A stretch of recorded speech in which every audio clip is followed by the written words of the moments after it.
Welcome back to another edition of the Disney Dish podcast with Jim Hill. It's me, Len Testa, and this is our show for the week of Schmurz Day, November 8th, 2021. On the show today, news, listener questions, and in our main segment, Jim Hill and special guest Drew Taylor discuss the Big Thunder Mountain Railroad that might have been.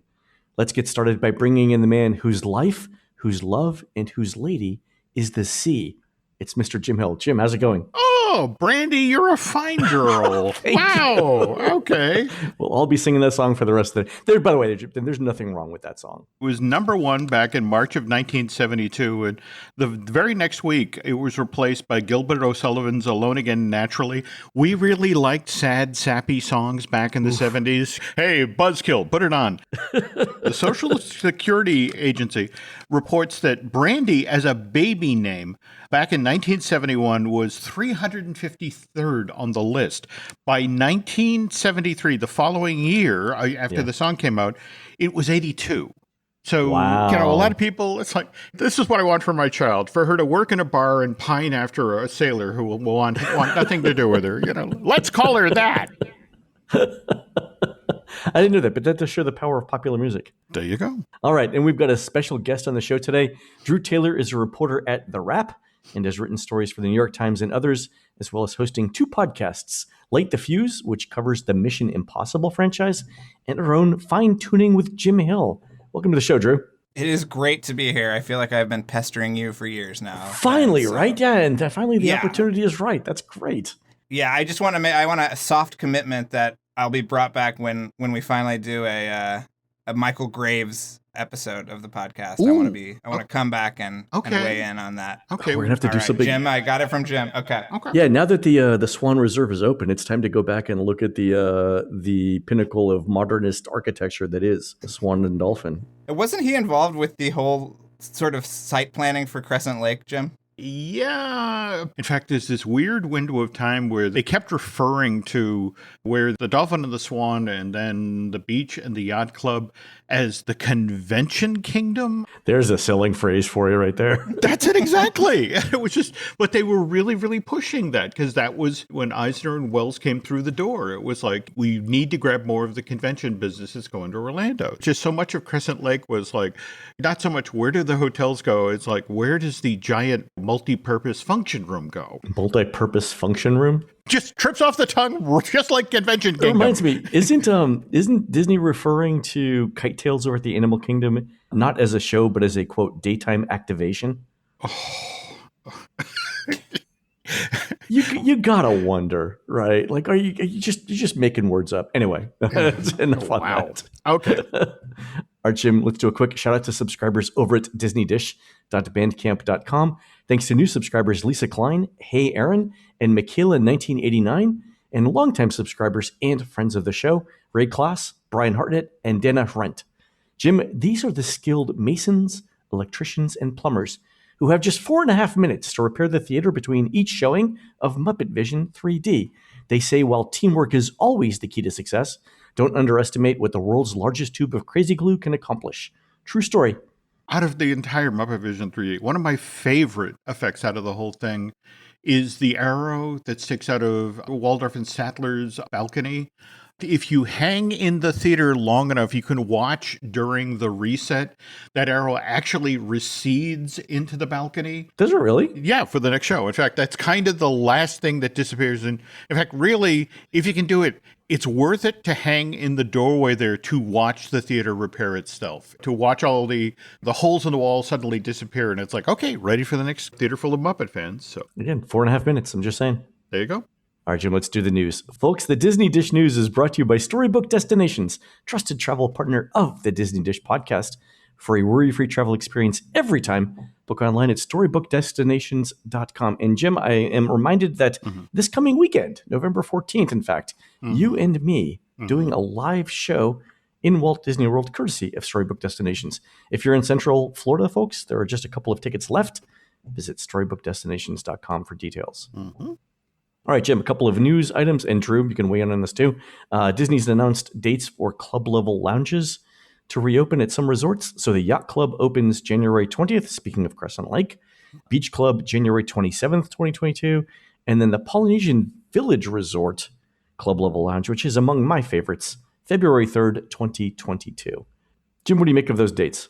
Kind of far off, aren't they? But at the same time, we're post-holiday period. And do we see a post-holiday SAG in attendance at the resort anymore? I mean, with everything that's going on right now, it's difficult to predict that out.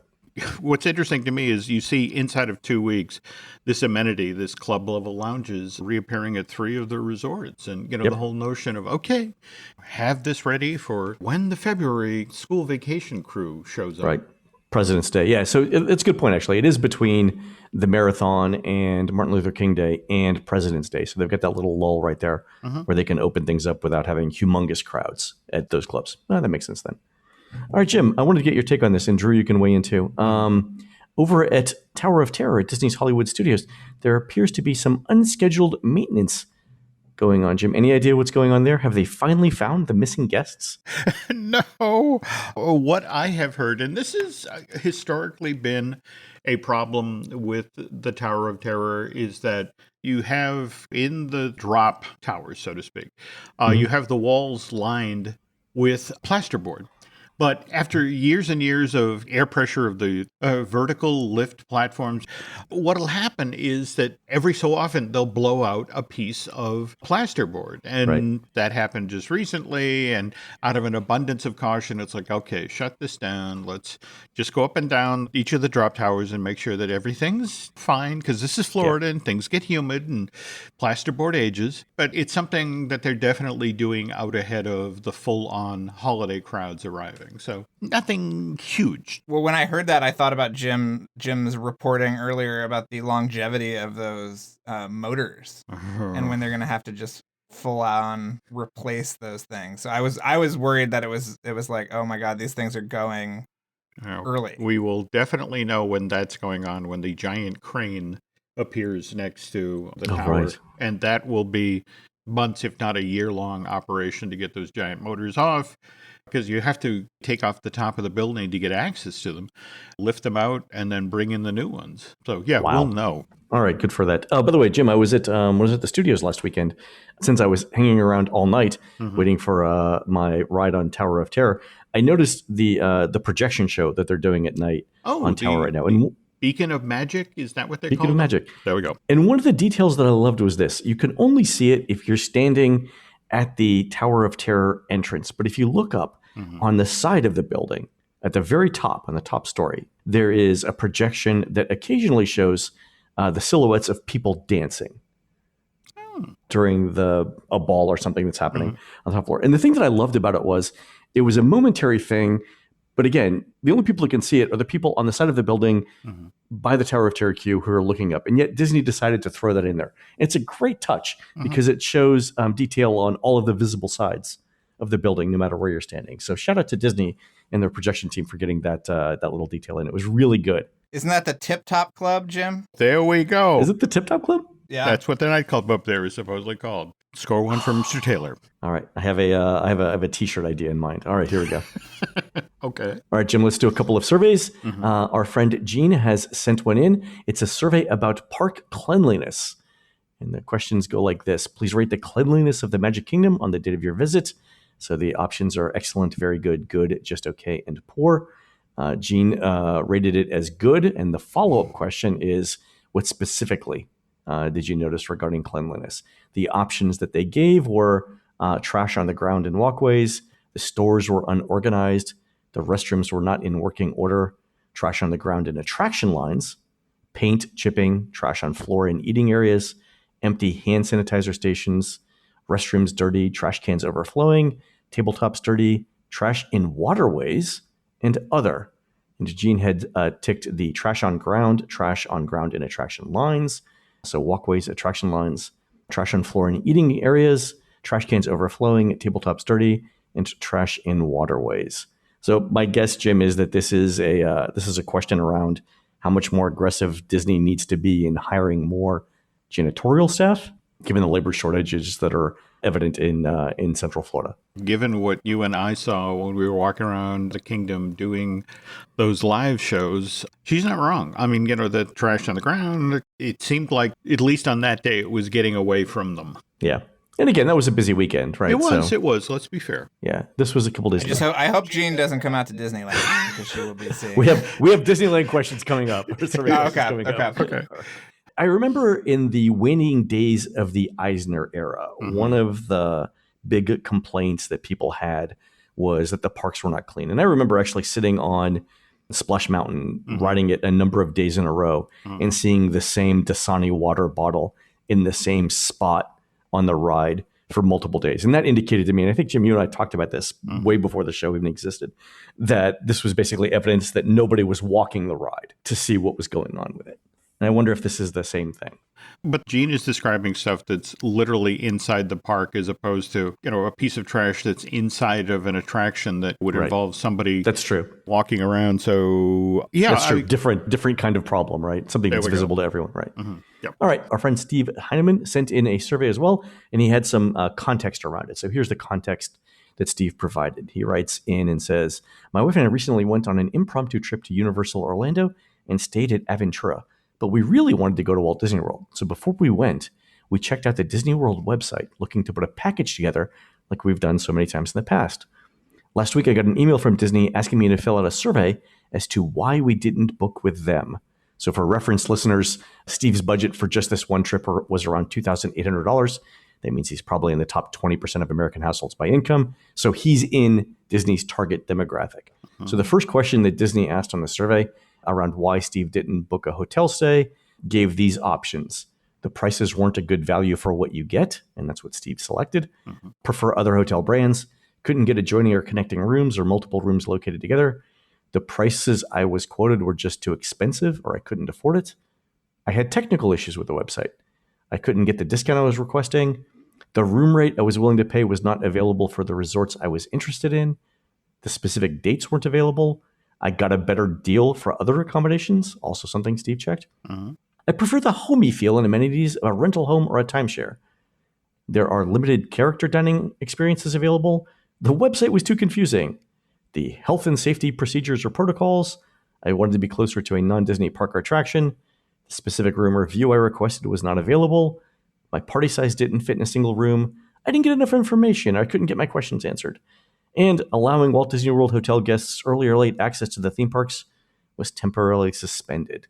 So that's a pretty large list of why didn't you book with us, Jim? I'm more intrigued by the notion that they were able to snag the information that he was looking but didn't come. Yeah. I now grow concerned that, as I make my travel plans, I'll look over the picture window and there's a mouse leaning up the window looking in at me like, what are you doing? So I asked Stephen about this specifically, and he said he was logged into the My Disney Experience part of the site when he was doing this. And that's how they know. That's how they know who's who. Okay. The thing I find interesting in this first question is there's something like 5 different ways Disney asked about affordability out of that. So roughly a third of the options that Stephen was provided were related to cost. And then there were the next most common set of questions dealt with benefits or amenities that you get as being from being a hotel guest. Remember, on previous shows, we've talked about Disney's concern about the narrative that's now out there to the effect of how expensive it's become to go to Walt Disney World. And when you're asking that same question 5 different ways, you're like, what specifically set you off? It's interesting that you mentioned that because the follow-up question that Stephen got was around that. So the follow-up question that Stephen got after he answered, cost is the main reason was, which of the following are reasons why you ended up not visiting Walt Disney World for the trip to Central Florida? So remember, Stephen stayed at Universal and only went to Universal theme parks. And of course, the first couple of options that Disney gives are a good deal is never offered to visit the Walt Disney World Resort. From your lips to God's ears, Stephen. I can have a similar or better experience somewhere else for the same price or less. Those are the first 2 things that Stephen suggested. I couldn't make it work to stay on site at a Disney hotel. That's make it work is in quotes. And I won't visit until I can. The specific Disney resorts or room types I wanted weren't available. I couldn't get the information I wanted from a Disney travel agent online. Disney telephone agent. FastPass wasn't available. I can't afford to visit the Walt Disney World Resort. There's not enough new there. Health and safety concerns, and I prefer to stay off-site. I decided not to take my kids out of school. I couldn't coordinate the travel schedules. We had saved for a Walt Disney World trip, but spent the money on something else. I don't know when the best time to go is. It's too crowded. Other people in my household didn't want to go. I can't take that much time off of work. and I couldn't get the information I was looking for on the website. So again, lots of stuff here around cost and value. Wow. I've never seen these questions before. Drew, have you seen anything like this? No, I've never seen anything like this, but it makes sense. I mean, we're getting to Disneyland right now, but even the most ardent Disney fan like myself is just like, how does anyone afford to do any of this stuff anymore?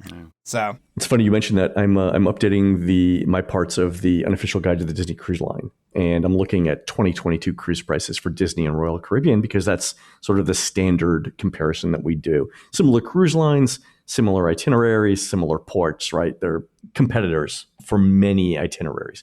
And so I was looking at 4 different areas. I was looking at Bahamas trips, Western Caribbean, Alaska, and Europe.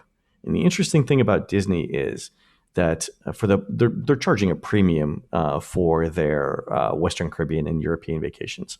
But for their Western Caribbean vacation, it's so expensive for a family of 4 to get a balcony room that you could actually, the same family of 4 could actually get a balcony room on Royal for the Bahamas cruise, the Western Caribbean cruise, and the Alaska cruise for roughly the same price as one Disney cruise.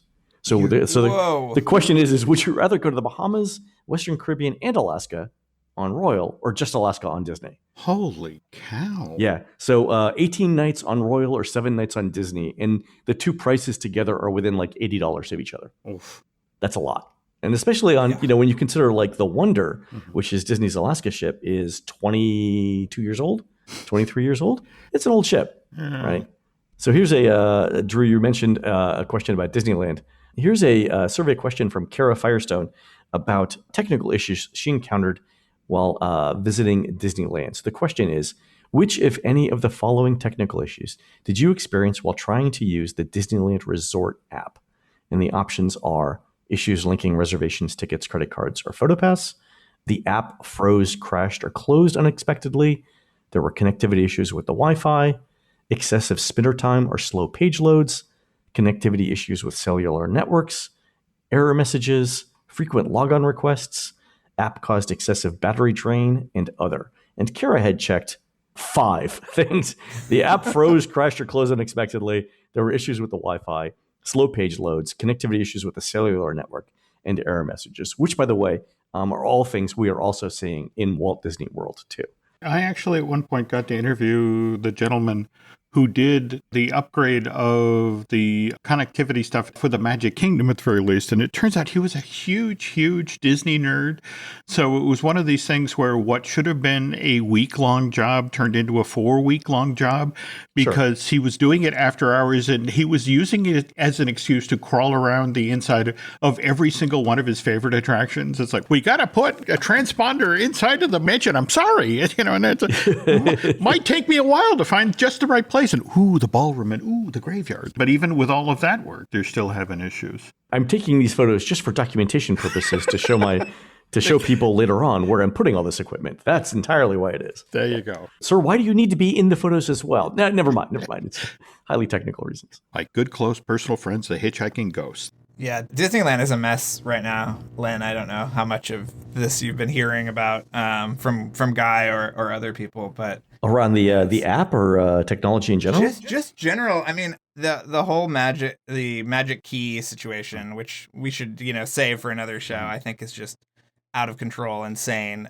But yeah, there's a lot of the same like cleanliness issues. I went to the Oogie Boogie Bash a few weeks ago, and it was like there were trash cans overflowing in the parking lot, which is something that I've never seen outside of like Magic Mountain on a busy day. So it's a totally different sort of Disneyland experience these days.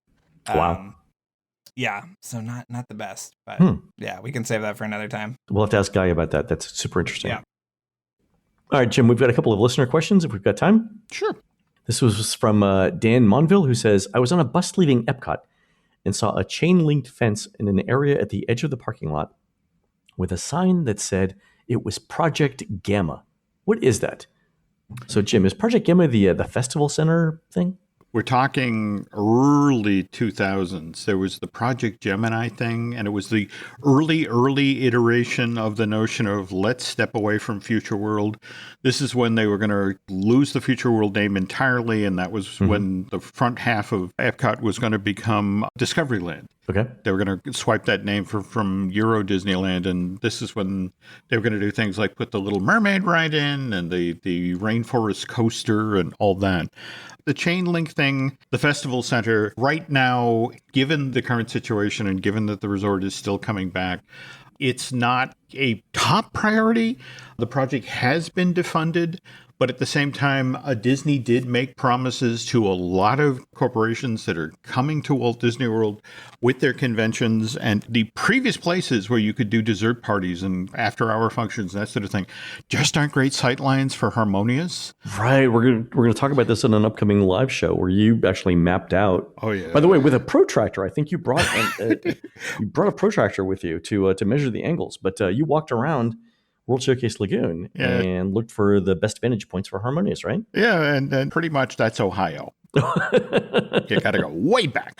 Gamma is what they're talking about with the festival center, and they are, especially on the heels of, we're now into our second, starting our second month of Harmonious, and Disney already has a pile of complaints from folks who bought special dessert parties and that sort of thing and could not see the Stargate.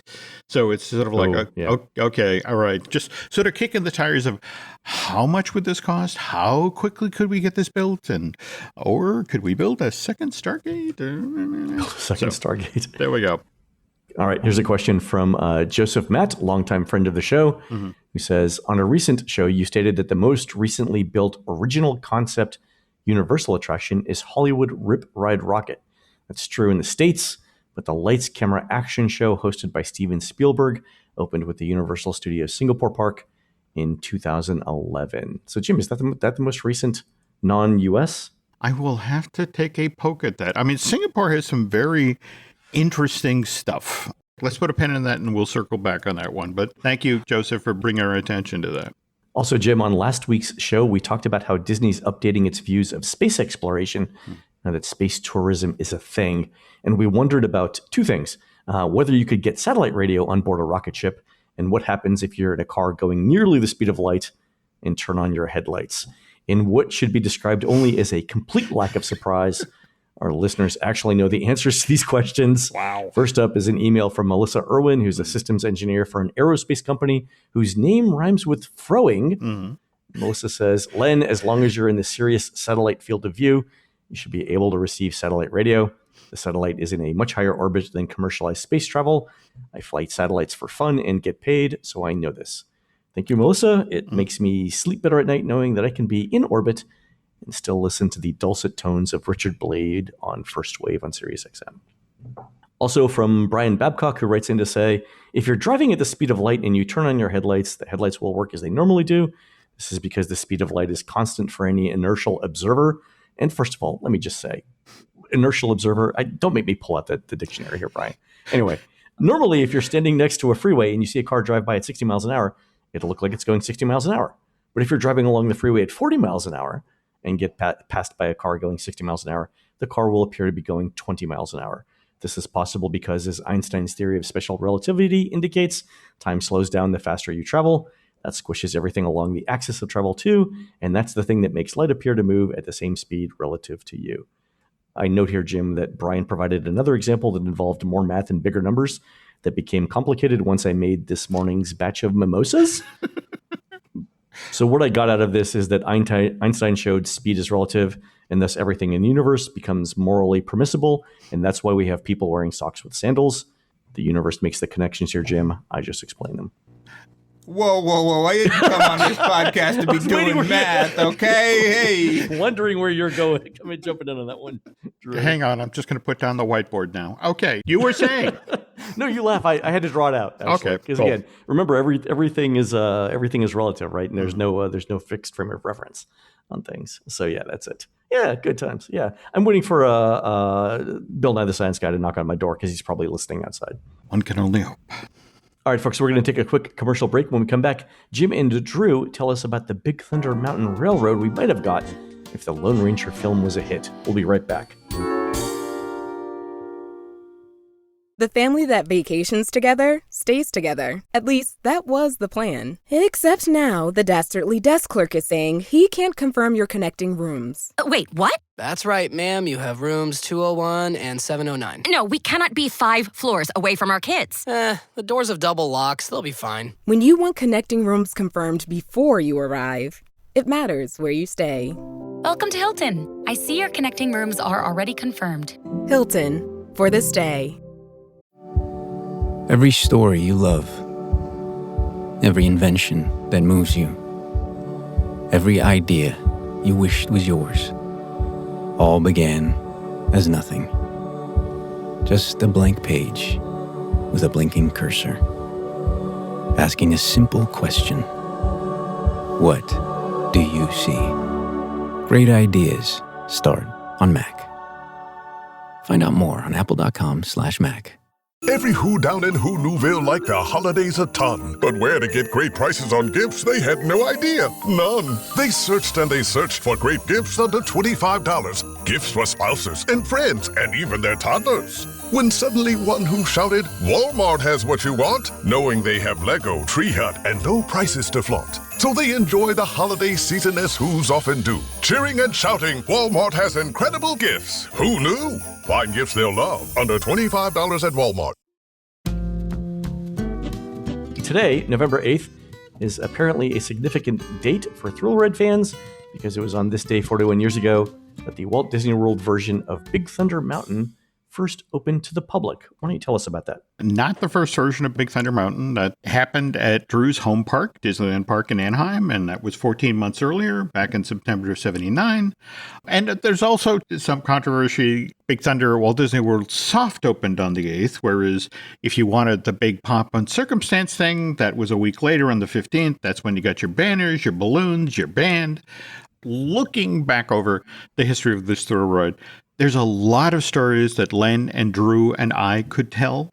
One of my favorites dates back to 5 years ago. That's when a major medical journal, the Journal of American Osteopath Association, published its findings, which stated that if you were troubled by kidney stones and were willing to ride the Walt Disney World version of Big Thunder Mountain upwards of 20 times, guess who did this 70% of the time, mind you, past kidney stones.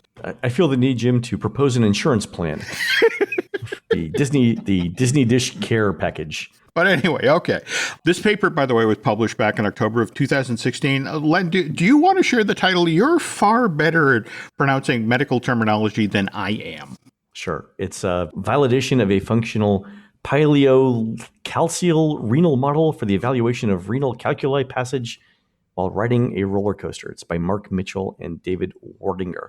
I think I saw Bradley Cooper in this off Broadway too, Jim. I was about to say, sounds like a page turner. By the way, this team of medical professionals behind this paper actually did the due diligence. They also sent patients with kidney stones over to Tomorrowland to ride Space Mountain. Likewise, they sent them to the studios to ride Rock and Roller Coaster starring Aerosmith. Repeated rides on those coasters didn't dislodge any kidney stones, though. Wow. Can you imagine suffering from a kidney stone and having some wonk tell you to ride Rock and Roller Coaster 20 times? I mean, that's what I'm thinking. Could you imagine the legal paperwork that went along with this? I've actually suffered from kidney stones, and it's one of these things. I could barely walk across the room, let alone let me get on the ferry. Let me go over to the Magic Kingdom. Let me get online 20 multiple times. And then to add insult to injury, it turns out that your results varied on what row you sat in the train. I saw this. I actually read the paper. This is super interesting. Yeah. Whether you're on the left or the right side. And it's just sort of like, oh, my God. And they said the biggest effect was found from people who sat in the back row, right? So I've heard. Yeah. So anyway, enough urinary tract related stories here, folks. Drew and I are here to talk about the time that Big Thunder Mountain almost became a TV series on ABC. And then Drew, he's going to talk about what potentially derailed that TV show. So anyway, it's 9 years ago, fall of 2012. That fantasy adventure show, which featured characters from Disney's animated films, has debuted the previous season on ABC, October 2011 to be exact. already a huge hit, almost as big as Lost, which had run on ABC from September of 2004 through May of 2010. And executives of ABC are now thinking, well, Lost was popular, and Once Upon a Time is popular. And would it be possible to come up with a concept for a TV show that had Lost sort of overarching mystery with some supernatural elements, but also create a show that features some well-known Disney characters? And it's then that someone in development at the network asked the crucial question: what if, instead of Disney characters, this new show for ABC was set in the world of a well-known Disney theme park attraction? So it was 9 years ago this week, on November 13th, 2012, that the Trades announced that Jason Fuchs, the writer of the screenplay of the fourth film in the Ice Age franchise, Continental Drift, and that he had been hired to write the pilot for a TV show that was to be called Big Thunder Mountain. Not only that, Chris Morgan, who has now written 6 of the Fast and Furious films, as well as one of the spin-offs, Hobbs and Shaw, he was attached to supervise and executive produce this prospective series for ABC. So they go off, they craft a script. The description of the pilot showed up in the Trades in the late winter, early spring of 2013, and here's how it read. There's gold in the hills of Big Thunder Mountain, deep in the Wyoming territory of 1890. Enough gold to make King Midas jealous. But there's something else in Big Thunder, too, something otherworldly. Local legend holds that the mountain has been cursed by the Apache since a notorious mining accident at this western outpost some 30 years earlier. About as far away from the splendor of the Wild West as one can get, widower Dr. Grant Carson lives with his 17-year-old daughter Nora and young son Jack in the crowded Lower East Side of Manhattan. Son Jack suffers from a frightening respiratory illness for which Grant Carson is striving to find a cure. The family's life suddenly changes when Grant gets an offer to move to the mining town of Big Thunder because they need a doctor and are willing to pay any price. Lured by the promise of better life, the Carsons, accompanied by Grant's dead wife's sister, Lizzie, set out for our frontier adventure and meet the mysterious benefactor who brought them there, Abel White. He's the tycoon who founded his fortune on the riches that were hauled out of that mine that was dug deep down under the earth, under Big Thunder Mountain. But there's something about this Eden on the edge of civilization and something about Abel White. Supernatural forces are at work, and Dr. Carson's son Jack seemed to be a conduit for said forces. Together, the family will uncover the mysteries, dangers, and unspoken secrets of the haunted mountain, Big Thunder. Now, Drew, you were working as an entertainment writer during this period. You saw this project bubble up. Yeah, I mean, the logline sounds a lot more like maybe the Euro Disney version of Big Thunder than anything else, right? Very much so. What's weird is how things differ from the different versions of the attraction. Like, for example, it's only the Disneyland version and the Disneyland Paris version that featured the earthquake. If you were talking about the Walt Disney World version of Big Thunder, the sort of inciting event is supposed to be the flash flood that we have outside, whereas what sends things over the edge for the Tokyo Disneyland version of Big Thunder is a tsunami. Had you ever heard that before? No. But I mean, it makes sense locally, though, right? No, absolutely. But again, it's just sort of like, really, a tsunami? Okay. All right. So anyway, pitch ends with this statement. This exciting mystery adventure is loosely based on the Disneyland ride Big Thunder Mountain. So executives at Disney or at ABC loved the pilot script that Fuchs and Morgan put together. So January 2013, they greenlight production of this possible addition to the network's next season. But again, it's only the pilot. And Disney clearly wants Big Thunder to succeed. They hire Melissa Rosenberg, who was the writer of the Twilight Zone movie series. They bring her on. Not the Twilight Zone, the Twilight movie series. Twilight, yeah. Twilight and Twilight Zone, Jim, two completely different movies. Let me just... I'm pretty sure Twilight Zone had glittery werewolves, Len. I must have missed that episode, Jim. It was the one where Rod Serling is wearing the sunglasses. Go, ooh, you're very glittery. Oof. All right, anyway. So they hire Melissa Rosenberg to be the showrunner for this mystery adventure show. And they cast great people. They've got Irish actor Ed McLean. He's from EastEnders. He going to play Dr. Grant Carson. Pierce Gagnon, who had previously been on One Tree Hill, he gets cast as Dr. Carson's sickly son, Jack. This is the actual character description of Jack Carson that went out to casting directors. The role that Pierce Gagnon was going to play is Jack Carson, the terminally ill nephew of the show's central couple. He's sweet, but chafing under the constraints of his respiratory illness. Jack later seems to flourish once he's actually out in the Wild West. Soon a healthy, energetic child, Jack is also a talented artist who has been drawing what he sees in his dreams. Curious yet ominous depictions of places and events in Big Thunder. So you got that sort of lost feel going on, that there's a kid who's somehow connecting in with the, whatever the forces are that going on within the mountain. Right. All of these experienced professionals working on the project. Melissa Rosenberg, again, our showrunner, it does an interview in early 2013, and she describes Big Thunder Mountain as a high-concept show that is really fun. The sort of TV series that, thanks to its setting in an 1890s mining town, and then that the show has an element of magic and mystery to it, would have been the perfect thing for a family to sit down and watch together at 8 p.m. on a Sunday night.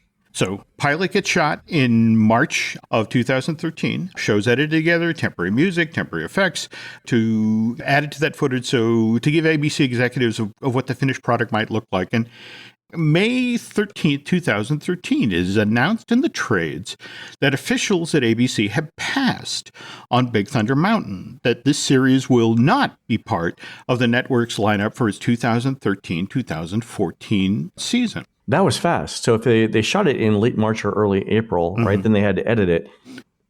I mean, I'm guessing that Disney had to look at it in, early May, and then 2 weeks later? There we go. So what happened here, Len? Did the pilot that Melissa Rosenberg put together ultimately not deliver on the promise of Big Thunder Mountain's premise? Perhaps, but in the days since, ABC executives have walked away from the show idea. I've heard that there may have been other factors involved with Disney's decision not to go forward with the Big Thunder Mountain TV show. And one of these reasons reportedly was the Disney parks were looking to do something else with Big Thunder Mountain Railroad, which was they were looking to tie this thrill ride in with the Lone Ranger, which also came out in 2013. Well, first of all, if anyone wants to read this story, please tweet at Vulture, because I turned in this story in July and it is still not run. So I have no qualms about giving a little peek inside this longer article. But there was an idea that dates back, I think, to 2009 or 2010 about folding in these Lone Ranger characters into the park.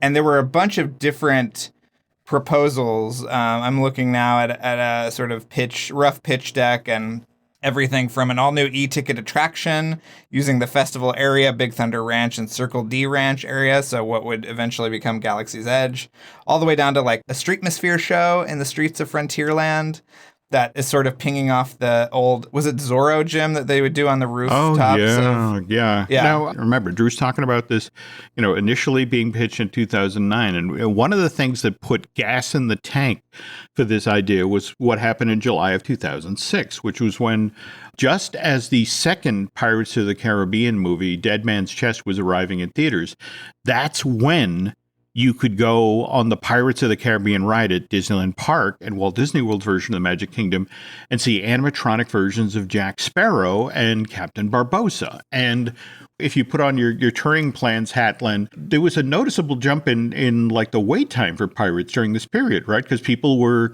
I have to see the characters from the Pirates movies. So what had already been a popular attraction became a super popular attraction? Yeah, there's definitely a little bit of a blip there, yeah. Okay, so we had everything from the e-ticket attraction to the street show, so to speak.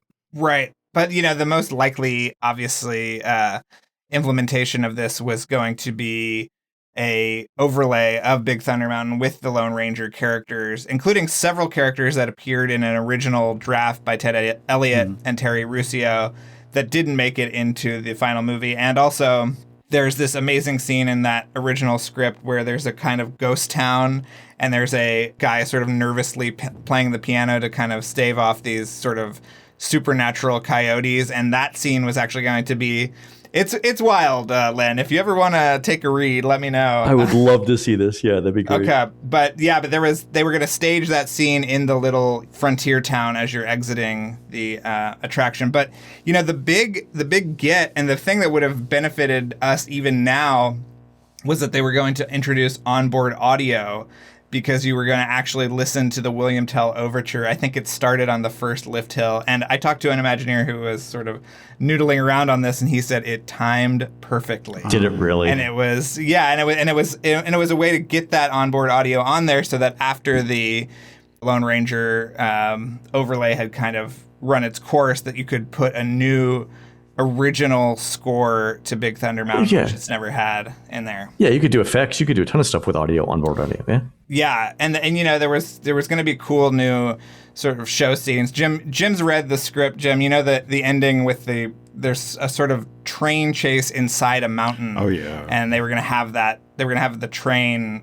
engine in the middle of that. Wow. When you're going up that first lift hill and all sorts of things. And the other cool idea that I really love and wish they had implemented was that it was gonna totally take over Frontierland. Right, Jim, like you were going to have like arrows in the posts when you're walking through Frontierland, and things would be on fire, and there would be all these wanted posters, and there would be wanted posters not just for Lone Ranger, but for other sort of mythological Old West characters, which was tying into an idea that Tony Baxter had to redo the Rivers of America to actually have a story that would go through the great myths of the, American West. Yeah. So. Oh, that's a great idea. One of the reasons that Disney was so high on this idea is if you just look at the credits for The Lone Ranger, this is literally, we're getting the band back together for the Pirates of the Caribbean series. You got director Gore Verbinski, you got producer Jerry Bruckheimer, and you already mentioned the screenwriters Ted Elliott and Terry Ruscio. But it was also composer Hans Zimmer and of course Johnny Depp back as Tonto. And on paper, this seemed like it could not lose. So the studio puts, was either $225 million or $250 million into the production. And wow. Yeah, they wanted it at 225. They greenlit it at 225, and it wound up being 250 anyway. So, yeah. If you actually dig down into the trades, there was this kind of embarrassing period where Disney actually put production of Pirates on hold. This was when Rich Ross was in charge of the studio, right? Yeah, Alan Horn took over during production, I think. Yep. Or right after production. Yeah, but Rich Ross was like, no, we can't spend that much money. And so for 3 months, they sort of crept the budget in, and then, okay, it's back up and running again. But the downside of it is it's released to theaters July 3rd of 2013 and seriously underperforms at the box office. This Gore Verbinski movie only sells 89 million worth of tickets in North America. Oof. Another 171 overseas. So that means its box office total is 260. That means, Len, it barely covers its production cost, let alone promotion. Disney doesn't like making theme park attractions about movies that don't make money. So all of this wonderful, these Lone Ranger ideas, the stuff that Drew was talking about with the arrows and posts and wanted posters, it just falls off the table. And maybe it was a good thing that the Imagineers didn't get to add this Lone Ranger stuff to Big Thunder, kind of in the same way that Johnny Depp's troubles right now have kind of made, they've stalled out the studio's efforts to continue the Pirates of the Caribbean film franchise and Armie Hammer's issues. He's the handsome actor who played the title role in Disney's Lone Ranger.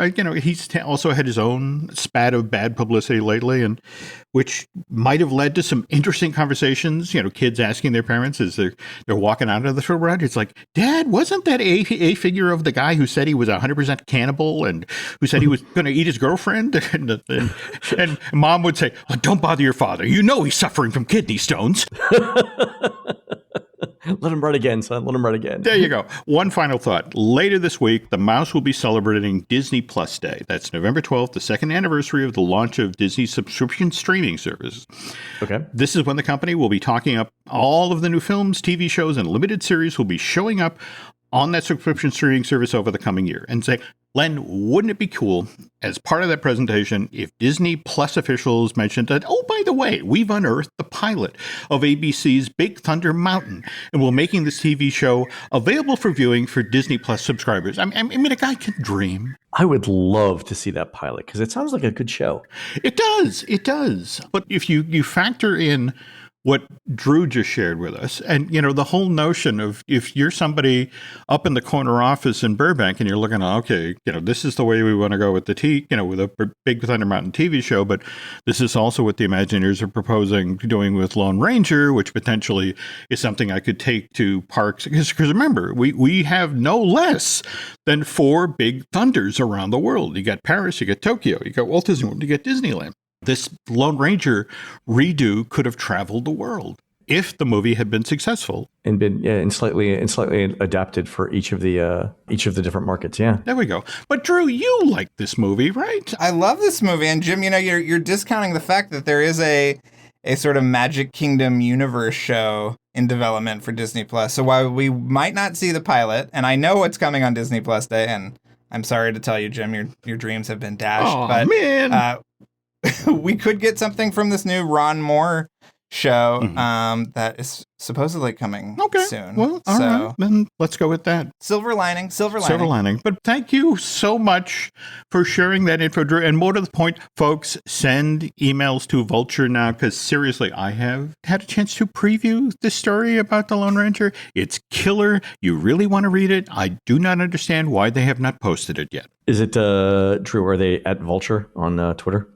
Yeah, I think they're just at Vulture. And also, if you want to read my story about the making of the Rocketeers animated Nazi sequence, which is another Vulture piece I have turned in and is absolutely fabulous. Jim can attest to this as well. Yeah. As long as we're plugging things, can we also plug your amazing Runaway Bray thing that ran last week? Oh, yeah. That was great. The article in Runaway. Yeah, that was fantastic. Yes.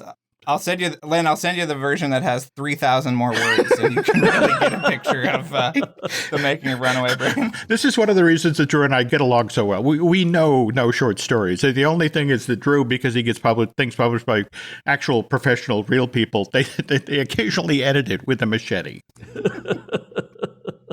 Yeah, I read the piece on Runaway Brain. It was fascinating to hear like how far out the animators had gone on that, and then they had to be reined back in. But it ultimately ended up in a worse product than had they just been left alone. Yeah, and it was so funny on Twitter because so many people thought they had dreamed the short. No, I saw it in theaters. I actually saw it in theaters. Yeah. There's so many in that article that they talk about the what might have been. I mean, it would have been worth it alone to have Mickey playing the Bambi's mother shooter game. Right. That never would have made it out of production. But God, could you imagine what those animation cells would sell for? Yeah, pay for everyone's college tuition, right? All right. But we have to stop here, folks. That's going to do it for the Disney Dish show today. Please head on over to disneydish.bandcamp.com, where you'll find exclusive shows never before heard on iTunes, including live shows Jim and I have just recorded in all 4 Walt Disney World theme parks. On next week's show, it's the anniversary of the opening of the villas at Disney's Wilderness Lodge, and Jim gives us all the details. You can find more of Jim at jimhillmedia.com and more of me at touringplans.com. Drew, where can people find more of you? Well, you can find me every day writing stories for therap.com, and you can also find me on Twitter and Instagram at Drew Tailored, like a tailored shirt. Len, I don't think you follow me on Twitter yet, so that's my big goal. Guilting me on the show, aren't you? Listen, it's the only way to get results around here. It's true, it is actually. All right, working on that now. As soon as I'm done here.